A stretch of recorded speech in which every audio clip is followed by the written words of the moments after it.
If you want to keep your butter soft without it spoiling, using a butter bell is the perfect solution. It consists of two ceramic parts, a lid with a bell-shaped piece, and a cup-like base.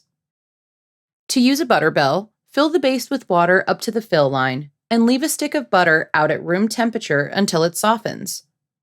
Cut the softened butter into small pieces and pack them tightly into the bell on the lid. Using a spoon to push off all of the butter down inside the bell as tightly as you can to avoid air pockets. Once the butter has been packed in, place the top piece back on the base, ensuring that the rim of the bell is submerged in water. The water keeps your butter fresh by preventing any bacteria in the air from getting into the butter. Remember to periodically empty and rinse the base to prevent bacterial growth, adding clean water back up to the fill line every 3 days. The butter will stay soft and spreadable in the bell for a few weeks, but discard any leftovers after a month. Next time you need butter, simply remove the top piece and scoop some out of the bell.